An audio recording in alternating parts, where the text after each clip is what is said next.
Welcome back mga kabayan. Nagbabalik po muli ang inyong lingkod upang magbigay sa inyo ng mga bago at nagbabagang mga balita.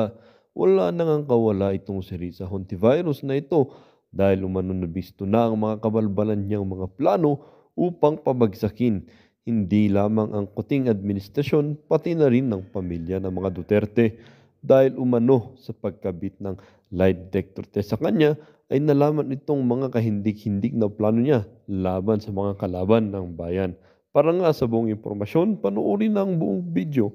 At kung bago ka pa lamang sa aking channel, huwag kakalimutang mag-subscribe, pindutin ang notification bell at piliin ang all upang laging maging updated sa mga bago at nagbabagang mga balita. At sa mga solid viewers natin dyan, maraming salamat po sa patuloy na pagtangkilik sa ating channel.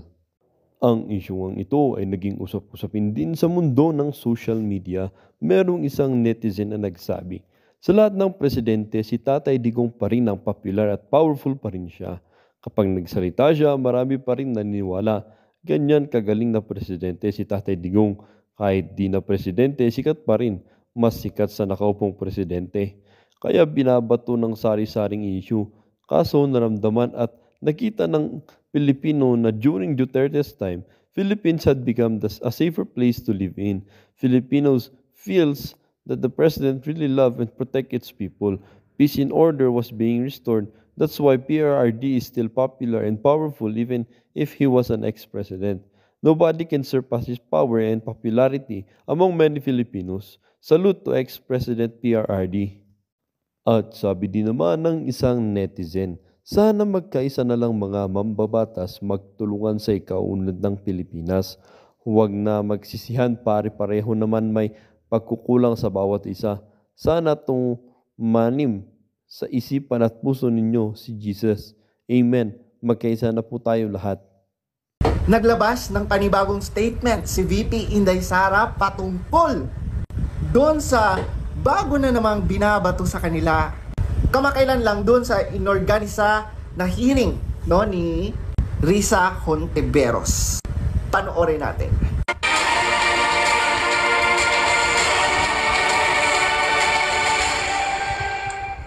Mga kababayan, Assalamualaikum. Sa kasaysayan ng Pilipinas, naging kagawian na ang pag-atake at pagbato ng sari-saring issue laban sa Vice Presidente. Tama. Marahil sapagkat ang Vice Presidente ang tumatayong pangunahing hadlang sa mga nangangarap maging Pangulo. Hindi ko ikakagulat kung dumami pa ang mga kaso, investigasyon, testigo paratang atake at paninira laban sa akin sa mga susunod na araw, linggo, buwan at mga taon. Naniniwala ako na may tamang panahon para sa lahat. Tama. Panahon ngayon ng aking pagtatrabaho. Tutuparin ko ang sinumbaang tungkulin. Uunahin ko ang mga tunay na suliranin. Uunahin ko ang Pilipino. Tama. Yan ang Vice Presidente ko. Diba? And tama ang obserbasyon niya. Sa kasaysayan ng Pilipinas, ang Vice Presidente talaga, pansinin nyo, diba? Yung si Binay. Diba? Sinisiraan talaga nila. Lalo na yung mga politikong nag-aambisyon maging Pangulo. Diba? Risa Hontiveros. Diba? Tambaluslos. Ay, Diyos ko. Alam nyo, Risa Hontiveros, ikaw Romualdez, at kung sino pa dyan, na naninira, kay VP Inday Sara, ang layo pa ng eleksyon, di ba? Kitang-kita mo naman si VP Inday Sara, focus lang siya sa kanyang tungkulin at hangarin para sa bansa natin. Yung iba, focus, Focus sa kanilang ambisyon. Di ba? Focus sa pagpapalakas ng kanilang partido. Yan ang ginagawa ng iba. Di ba? Lalo na yung si House Speaker, my God, di ba? Ang ginagawa niya, pinapalakas niya ngayon, di ba? Yung kanyang partido nang re-recruit, di ba? Ng mga partido sa iba, kinukuha niya at isama sa partido niya. Grabe, nagpapalakas talaga. At ito din naman si Risa Hontiveros, grabe. Lahat na lang ng witness na dinadala nila. Ito yung hindi ko magets eh. Lahat na lang ng witness na dinadala niyang si Risa Hontiveros Talagang may connected, no? Connected stories, no? Iko-connect talaga nila sa mga Duterte, kay VP Inday Sara. Ay, wag pala natin kalimutan yung si Trillanes, di ba? Imagine niyo, dati, di ba, si Tatay Digong lang ang inaakusahan nila, no? Ang sinisira nila. Ngayon, kasi malaking threat talaga si VP Inday Sara. Sobrang laking threat ni VP Inday Sara sa kanila. Kasi as long as andyan si VP Inday Sara, hindi talaga yan sila mananalo. Kaya kung ano-ano na lang ang ikinakabit, inaakusa, kung sino-sino na lang ang mga witness, di ba, na binabayaran nila para siraan, no, ang pangalan, lalo na ni VP Inday Sara. Pero hindi nyo yan kaya. Kasi andito kami, di ba, mga solid supporters. Subukan nyo lang, no, masisira ang buhay nyo. Tignan nyo ngayon, oh, tignan mo ngayon si Romualdez, di ba? Hindi makaposisyon. Kasi sirang-sira na siya. Kasi in the first place, wala namang may gusto sa kanya. Diba? Kaya wag na wag nyong mamaliitin ang mga supporters ng mga Duterte. Wag na wag nyong maliitin. Kasi ang ginagamit namin, utak.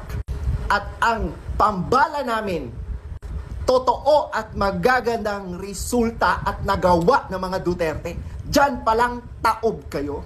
Huwag pong pa-victim. Ang hinihingi lang sa inyo ay humarap sa mga legal na proseso, kasama ang proseso ng Senate investigation. Huwag niyo pong dalhin sa lingwahe ng patayan, kahit yan ang nakasanayan niyo. Our next hearing is on March 5, and if Mr. Quiboloy does not show up, I will cite him in contempt and have him arrested. Wow! Batas ka, girl! Grabe! Si Risa Hontiveros, di ba? Nasa kamay niya ang justice system. Ang galing, no? Sus, kitang-kita mo talaga, circus lang siya, drama lang lahat. Kasi sa totoo lang, ang pinagagagawa ngayon ni Risa Hontiveros, set up lahat eh. Diba? Talagang makikita mo, pati yung mga witnesses niya. Diba? Parang wala namang credibility sa totoo lang. Imagine niyo, di ba yung witness niya? Di ba? Yung witness na nagsabi na may bit-bit daw, di ba, sila VP Inday at saka si Tatay Digong, di ba, ng mga baril. O imaginein mo, di ba? Bakit nila isisingit yun? Parang, di ba, anong connect? Kasi di ba ang issue ni Risa Hontiveros, marami daw inabuso, di ba? Marami daw, kumbaga, human rights violation, no, si Quiboloy sa kanyang mga miyembro. Pero bakit isiningit nila dong, nakita ko pa nga si Inday at saka si Tatay Digong na may bit-bit, di ba, ng mga baril. Di ba, parang bakit niyo yan isisingit? Di ba, talagang gumahanap sila ng paraan. Yung kanilang storya, di ba, minimake sure nila na matatamaan talaga ang mga Duterte. Kaya alam mo, itong si Risa Hontiveros, sa totoo lang, hindi naman yan national problem eh. Diba, Risa Hontiveros, yan bang mga pinagagagawa mo ngayon na Senate hearing, diba, pagdating kay Quiboloy, national problem ba yan? Anong pakialam namin dyan? Diba, nagsasayang ka lang ng oras? Anong pakialam namin dyan? My God, diba? Halatang halata talaga na lahat ng pinaggagawa nyo, no? Minimake sure nyo talaga na mako-connect sa mga Duterte, di ba? Para masira ang kanilang pangalan. Sus, Diyos ko, Dilawan style, dati pa. Dati pala, yang sila Trillanes, yang sila Hontiveros, hindi na natuto. Di ba? Instead, gumawa sila ng magagandang serbisyo para sa Pilipino. Hindi na sila natuto. Naninira sila sa malalakas. Naninira sila sa mga Duterte. Hindi na talaga natuto. Sa palagay mo, Risa, yung pinagagawa mo, ikakaangat mo yan. Pinagtatawanan ka lang ng sambayan ng Pilipino, Diyos ko. Di ba? Nag-aaksaya ka lang ng panahon. And imagine niyo mga Lord, grabe. No, grabe na ang Senado ngayon. 'Di ba? Parang sila na ang korte. My God.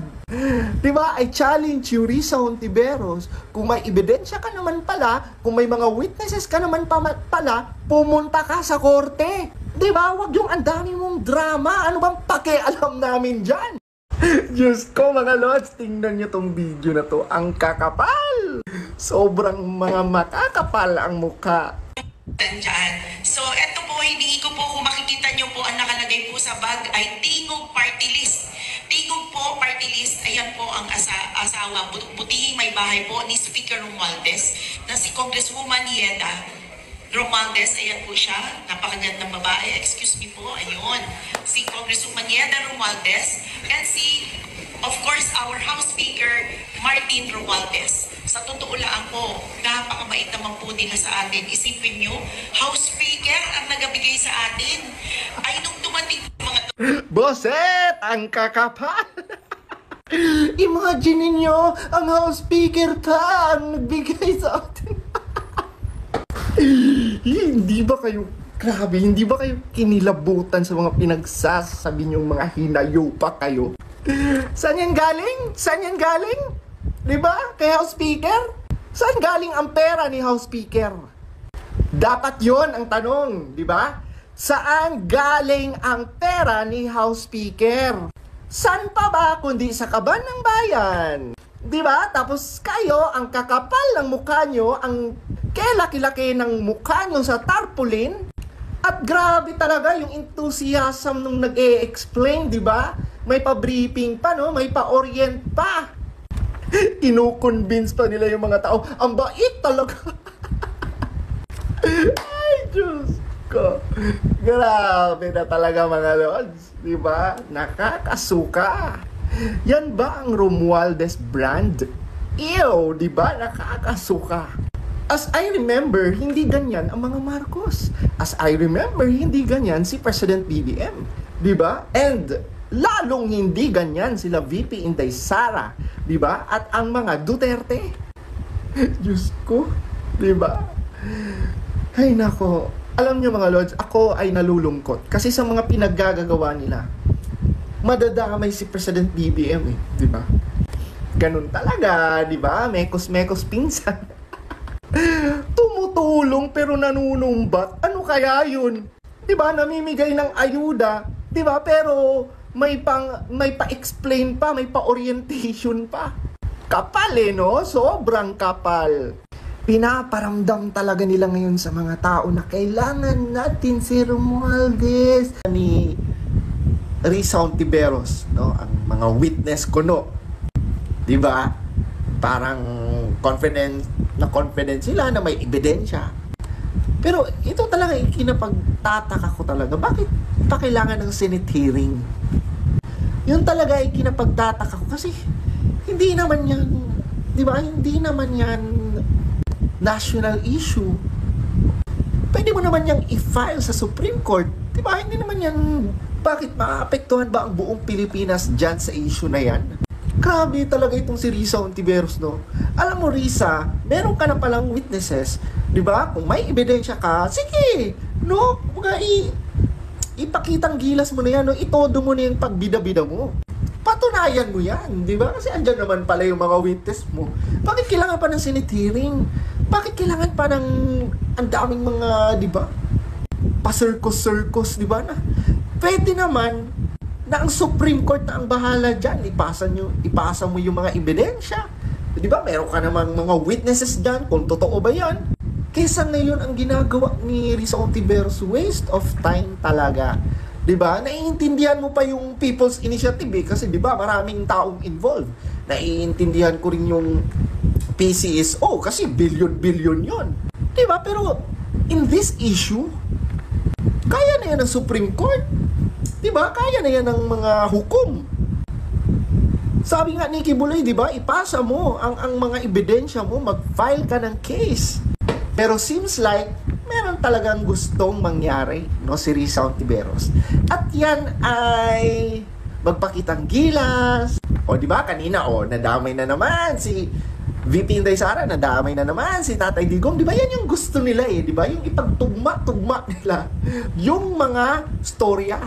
Di ba? Sa nakikita ko ngayon mga lords, para tayong nanonood ng drama marathon, di ba? Ay nako, Pilipinas. Ang ganda po ng sinabi rito ni VP Sara, no? ine-expect niya na yan sa mga darating na araw, buwan, taon. Marami pa pong atake yung ine-expect natin. No? Pero hindi raw to panahon para gumanti. Tandaan nyo, hindi pa kayo ginagantihan ni BP Sara. Darating ang panahon. No? Ngayon ay panahon ng paglilingkod, pagtugon sa tunay na problema. Kita nyo, no? Simple lang kung bumanat si BP Sara. Ibig sabihin, marami po ngayon ang inaatupag na agad, politika na. Yan. Yan tsa-tsa na yan. Yang PI na yan. Yan pong mga pamimigay ng ayuda. Panay po politika yan. Pero yung tunay na problema po ng Pilipinas, yun po yung nakakalimutang tugunan. At mukhang isang tao lang po yung gustong tugunan yung problema ng Pilipinas. Yan po ang ating vice. Yung tunay na tugon, hindi po yung kunwa-kunwarian na pabalat-bungan tugon. Yan po yung ating Vice President Sara Duterte. Mabuhay ka, Madam Vice President. Bagamat sinabi mo nga na may panahon para atakihin sila, hayaan nyo na kaming umatake muna. Alam nyo, mabigat po to si Sara Duterte. Ang ibig lang sabihin, kabahan na kayo, no? Hindi pa umaatake si BP Sara Duterte, kabahan na, ayan na nangyayari sa inyo. Hindi na kayo makaahon-ahon. Ano kaya ang mangyayari? Baka maglaho na kayo, magpakailanman, magpasawalang hanggan. Pagka nagsimula na pong umatake yung mga Duterte. Anyways, punta po tayo sa congratulations po, BP Sara, sa napaka-professional mong pagsagot. Alam nyo, pwede naman, di ba? Pwede naman po sumagot sana. No? Ang dami po nating katanungan sa kasalukuyang gobyerno, wala pong sumasagot. Hindi po natin alam gaano nakalala yung problema sa Mindanao, di ba? Na itong Maote Group na nabuhay na mag-uli. Hindi po natin, napakarami po, no? Hanggang ngayon, wala pa rin tugon. Yung magkakaiba pong pahayag. Nung nakaraang araw, headline po, nilalaso ng China yung West Philippine Sea, yung sa Masinloc. Ngayon naman po, nagpahayag ang Coast Guard, wala naman daw ginagawa yung mga Chinese fisherman na paglalason, no? Parang kanya-kanya na lang, kanya-kanya na lang na pahayag. Gusto magpahayag ng BIFAR na ganyan. Hindi po ba pareho kayong tao ng gobyerno, yung Philippine Coast Guard, tsaka yung BIFAR, yung Bureau of Fisheries and Aquatic Resources? Bakit po magkakaiba kayo ng pahayag? Matindi po yun. Inakusahan nyo na yung China nung isang araw. Ngayon, sinasabi naman ng Philippine Coast Guard, wala pong ebidensya na nilalason ng mga Chinese fisherman. Pwede po sumalok. Pwede naman, simple lang, di ba? Sumalok kayo ng tubig dun. Tignan nyo kung may cyanide o walang cyanide. Kasi, biruin nyo yung buong Pilipinas, nagalit na naman uli dahil nilalason yung sabay magpapahayag kayo ngayon. Grabe, no? Wala. Kung nagdigmaan na tayo. Biruin nyo, inakusahan nyo isang bansang makapangyarihan na nilalason nyo. Tapos kinabukasan lang, sasabihin naman nung isang ahensya ng gobyerno na hindi naglalason. Madali lang sigurong tignan niya kung may naglalason o wala naglalason. May mga patay na isda ba na lumulutang? Okay. Punta po tayo rito kay Franz Castro bago tayo pumunta rito sa napakaraming revelasyon ni Amy Marcos. Bilang ng Duterte supporters, gumuguho na. Antindi rin ng yan po ay batay sa utak ni Franz Castro. Paano niya kaya nasabi, no? Nagtaka rin ako. Yun lang kasi yung nasa balita. Gumuguho na. Kakikita ko lang na survey. Pasok sa top 3 si Tatay Digong. Hindi na nagsabi yan. Sinabi niya na hindi siya tatakbo. Pasok pa rin siya sa top 3 ng senatoriables. Tapos yung mga tauhan niya, identified sa kanya, si Bongo, si Bato, pasok lahat. Paano nasabi nitong ni Franz Castro na number 1 sa lahat ng survey? Paano gumuguho? Ano tawag mo sa ibang supporter kung number 1 na si Duterte? Gumuguho pa ang termino mo. Ano na lang yung mga ibang politiko? Durug-durug na, gano'n. Ibang level talaga yung nila. May sariling mga mundo to si Franz Castro. Okay, yung pala, ang pinagbatayan niya, yung dahil gusto daw ng yung majority nga raw ng Pilipino ay naniniwala na gusto nilang bumalik tayo sa ICC at majority rin daw ay naniniwala na dapat makipagtulungan ang gobyerno sa ICC. Ito lang ang tanong, simple lang. Bakit wala kayo nagtatanong sa inyo? Gusto nyo ba yung ginawa ni Pangulong Duterte na war on drugs? Para magkaalaman kasi siyempre, kaugnay kung gusto nga nila na ICC. Pero itanong nyo, gusto nyo ba yung war on drugs ni Duterte? Para maalaman nyo, total sa war on drugs yung gusto nyo pagkasimple lang. Hindi nyo naman, alam nyo yung mga tanong, tama po yung survey. Pero alam nyo, ang mga tanong nyo hindi naman direkta eh.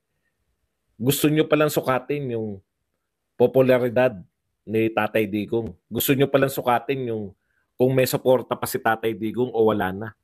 Dapat simple lang ang sinabi nyo. Uy, puta, bagsak yung ano ko. Bagsak. 6 points. Ubas na pera ko. Paano ako mag-withdraw? Narito sa...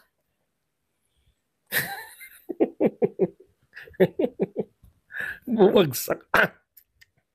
Bagsak ang stocks ko. Lugi. Okay. Ano? Paano mo masasabi? Dapat gusto nyong alamin kung may suporta pa si Tatay Digong o wala na. Yun ang itanong nyo. Ikaw ba'y naniniwala ka kay Tatay Digong sa mga ginawa niya? Opo. Puti lahat ng kalye survey. Ayan, no, si Co-op. Nagkakalye survey yan eh. Kumusta ba yung kalye survey?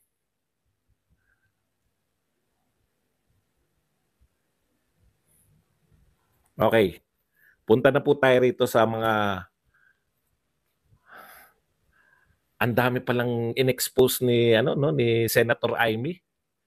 Nag-expose po siya.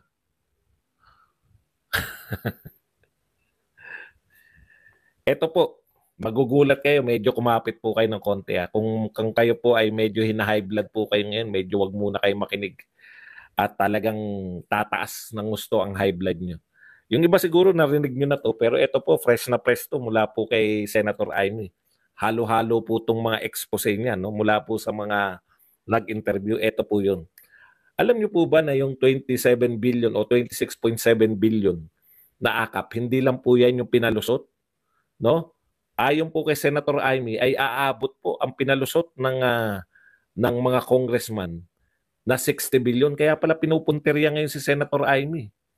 Alam niyo po ba yung punteriya ngayon kay Senator Amy? Si Senator Amy daw yung nagtanggal last year. Last year, 2023. Nagtanggal ng budget ng nagkaltas ng budget ng Porpis para ilagay daw sa AIX. Marami raw mahirap ang hindi nakatanggap ng Porpis dahil kay Senator Amy. Yun po yung reaction nila. Kawawa tong gobyerno natin. Instead na sagutin nila kung totoo ba o hindi yung mga binibintang ni Senator Amy, magkokontra po. Mag-ano nga ako. Ito, sa totoo lang po, ang tindi po ng binibintang ni Senator Amy. Umaabot po ng 60 billion ang insertion. 60 billion. Ano po yung insertion? Insertion po yan. Tapos na po. Paulit-ulit na si Senator Amy. Napadala nila, nag-usap na sila, okay na, ito yung mga inaprubahan. Pagkatapos po, nagsariling sikap. Hindi ito yung sariling sikap na iniisip nyo ha. Yung House of Representatives nagpasok ng 60 billion. Insertion lang po yan ng congressional insertion lang po yan. Hindi po talaga alam ng mga senador. Kaya nga nagpalusot na sila na nagpalusot, kinakantsawan pa yung mga pumirma eh. Pumipirma kayo nang hindi nyo alam. Alam nyo yun kung gaano kasutil. Pinalusutan nyo nung nakalusot. Okay, kumbaga, kayo ang gumawa ng krimen. Tapos nung nakita yung krimen ninyo, sisisihin nyo yung nakakita. Bakit meron ito? Bakit nyo pinalusutan to? 60 billion po, hindi lang po pala yung insertion na 20 billion. Wala, lahat na ng ano ko. Naubos na yung pera.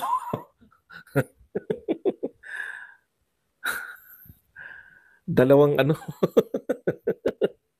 Ang tataas ng nawala. Hindi, babawi yan mamaya. May tiwala ako sa ano, may tiwala ako sa AMD tsaka sa NVIDIA.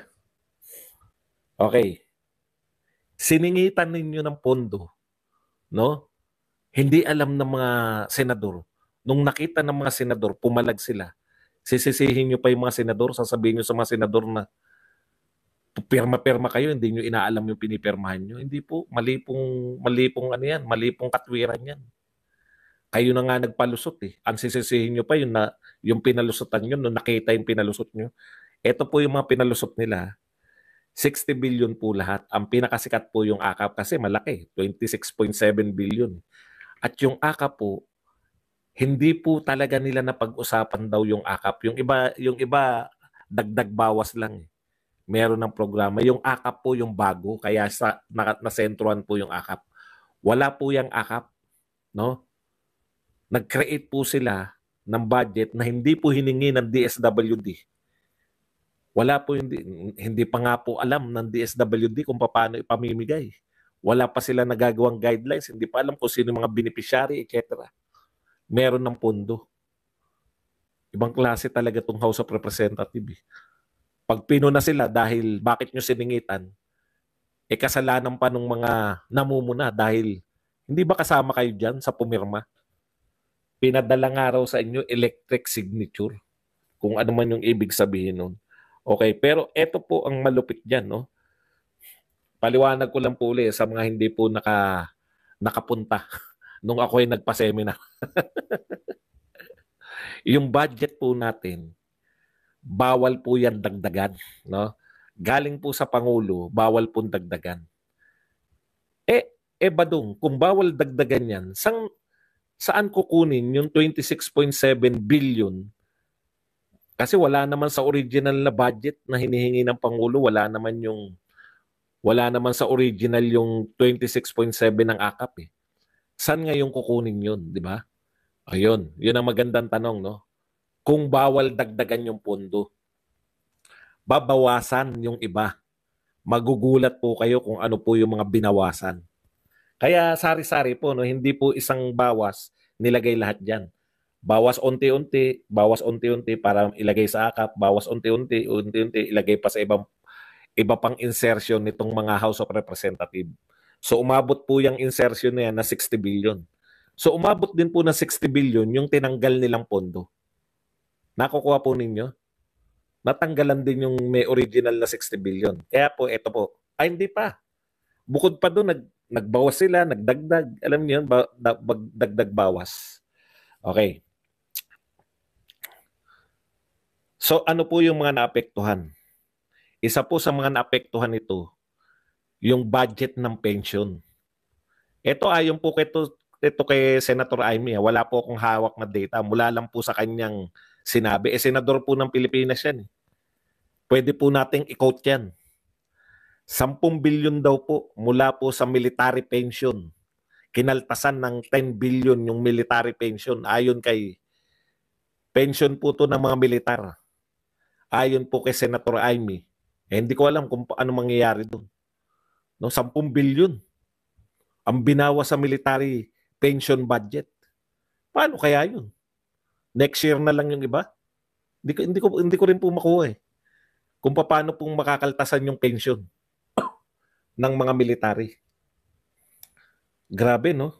Tapos 71 billion po na foreign infra project. Ito po yung big, hindi po maintindihan to ng iba. Sabi nila, meron daw infrastructure budget pa naman. Ang sinasabi po, hindi po simpleng infrastructure project, no? Ang sinasabi po diyan, yung big foreign infrastructure project, may katumbas po yan na budget sa Pilipinas. 71 billion po ang katumbas nun. Para yung mga taga-ibang bansa na magbabudget dito ng infra project nila, may katumbas po yun sa Pilipinas. Hindi ko po alam yung kung paano yun, no? Pero ganun po yung kalakaran. So kung tinanggal mo yung katumbas sa Pilipinas, malamang wala ring foreign infra project na magagawa ka. Tigil po lahat ng mga foreign infra project. Bakit may ginagawa ngayon? Kasalukuyan ba? Yan po yung nabudgetan na at tinutuloy na lang nila na nabudgetan na nung panahon ni Pangulong Duterte. Kaya lahat po ng mga project ngayon, pagpapatuloy lang po ng nabudgetan na nung panahon ni Pangulong Duterte. Yung hindi po nabudgetan, kaya pala in-scratch para walang i-budget yung Pilipinas. Dahil instead na magbabudget tayo ng infra, pang-ayuda na lang, no? Ang program na pang-ayuda. Bakit po nag-aayuda ngayon? Para saan ba yung ayuda? Tignan nyo naman. Ano po yung usapin natin kanina sa ayuda, di ba? Yung namimigay mga congressman, mga senador ng mga ayuda na to. O, alam nyo na kung bakit ipinagpilitan nila na instead ng mga infra project, malalaking infra project yung pagtuunan ng pansin, mag-focus na lang sa ayuda ng mga tao para sa political, di ba? Ako rin nagulat eh. Yun palang mga malalaking infra project, may katumbas din pala yan. Hindi ko lang alam kung magkano yung katumbas dapat. Akala ko pag sinabing, ito, China yung magpapatayo niyan. Akala ko buo yan, budget ng China. Hindi po pala ganun ang kalakaran.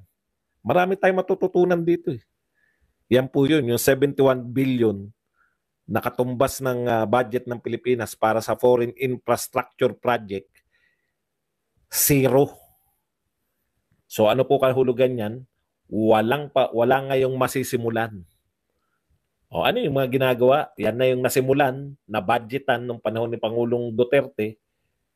Kaya ginagawa na yan, may budget na kasi yan. Pero yung papasok pa lang, tigil lahat dahil zero po ang budget natin dyan. Okay, isa pa po. Kinatwiran pa rito ni Senator Amy, yung mga taga Mindanao nga, no? Pambayad po. Kasi siyempre, hindi ka naman pwede magpatayo ng mga kalsada sa hangin, di ba? Yung pagtatayuan mo ng kalsada, meron pong may-ari niyan. Yan po yung right of way. Na may utang po tayo, kumbaga, kinontrata na natin sila, babayaran mo na lang itong mga tao na to dahil gagamitin mo yung... Hindi po kasi kahit gobyerno ka, hindi po pwedeng sabihin ng gobyerno, amin na yung lupa mo. Hindi po. Pag yan po ay masasagasaan ng kalsada, babayaran po kayo ng gobyerno. Dahil meron po tayong karapatang magmay-ari. Totoong gagamitin po yan ng pamahalaan, pero kinakailangan bayaran kayo. Kaya makikita nyo, meron pong mga instance, sa LRT to, meron dyan, iniiwasan yung building. Hindi pumayag yung may-ari ng building na ipag-iba yung building niya. Kaya meron dyan yung parang, yung pagliko ng LRT. Iniwasan po yung building na yun. Ganun po yun, right of way. Ang budget po dapat, bago ka makapagtayo ng kalsada, di ba? Babayaran mo muna yung may-ari ng lupa, 62 billion. Yun yung originally binudget para dyan. Sa kakakaltas, 300 million na lang po ang budget para dyan. Isa pang nawawala na budget, sabi ni Senator Amy, wag na kayong umasa na mag-improve ang traffic kasi lahat po ng yung maintenance po ng ating mga kalsada, nawala na rin po ng pondo. So hindi na po magme-maintain yan. Mabakbak yan. Iiwasan na lang yan. Kasi walang budget sa maintenance. Grabe itong ano natin, no?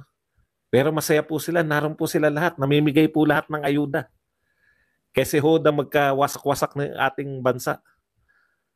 Basang importante mamigay ng ayuda. Ito pong mga ayuda na yan. Hindi ba legal, hindi po kaya ginawa lang nilang legal yung pamimili ng boto. Excuse me po. Nung araw, ganito po ang sinasabi natin sa pamimili ng boto, di ba? Nung araw po, wag nating boto yung mga taong namimili ng boto. Kasi namuhunan sila eh. Babawiin nila yan. Ito po, malulupit po ang mga ang tingin ko po, ganito po nangyari. Kung dati na mimili ng boto buwat sa bulsa ng mga politiko. Ngayon po, namimili po. Yung mga politiko natin, namimili ng boto, pero galing pa rin sa atin. Binabudgetan na nila yung ayuda nila ngayon. Binabudgetan na yung ibibigay sa inyo na ayuda. Tayo pa rin na nag-budget para ipamigay sa atin. Kawawa po. Mapera ba tayo para mamigay tayo ng ayuda? Hindi po. Saan galing yung mga ayuda na yan? Yan po yung mga inutang natin. Uutangin, inutang. Kaya, pag-iisipin niyo po yung mangyayari sa Pilipinas. Biruin mo, mahirap tayong bansa. Mamimigay tayo ng sandamakmak na pera. Ikaw ba, ano ka? Mahirap po ako. O ito, may budget. Ang tawag dyan sa'yo, AYEX ka. O, ayuda. Ikaw, ano ka naman? Kami po ang poorest of the poor. Poor-piece naman kayo. Ikaw, ano ka naman? Malapit na po kami maging mahirap. Meron po kaming hindi po sapat ang sweldo. O ikaw naman, akap ka. Ikaw, ano ka naman? Pangit po ako. Ito naman para sa inyo, mga pangit. Ikaw, ano ka naman? Alanganin po ako ng mahirap, alanganin pangit. O eto rin, meron din. Pag-iisipan pa namin, pero may pondo na yan. Ito, saksak mo sa mukha mo. Panay po pamigay tayo. Grabe, daig pa natin yung... Noon po, nagkakabayaran lang po pag malapit na yung eleksyon, di ba?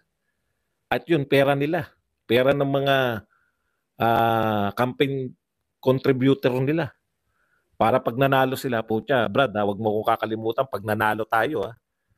Ngayon po, yung pambili ng boto sa mga tao, gobyerno na rin nagpo-provide. Alam niyo po, hindi naman po sa, hindi na po justified para sa akin. Ang pagbibigay po ng ayuda, justified lang po yan. Justified lang po yan ng pandemya. Kasi wala tayong trabaho eh. Di ba? Ginagawa po yung shortcut eh. Pero saglit lang po yung ayuda na yan. Sa napanood niyong video mga kabayan, ano naman po ang inyong mga opinion? Ang ating comment section ay bukas para sa inyong mga komento at reaksyon. Huwag kakalimutan, do not let your thoughts left unspoken.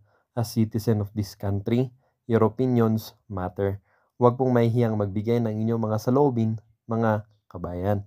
At syempre, huwag nyo din pong kakalimutan i-share ang video ito upang inyong mga kaibigan at kapamilya ay maging aware din sa kung anong nangyayari sa ating bansa. Huwag din kakalimutang mag-iwan ng like. Hanggang sa muli!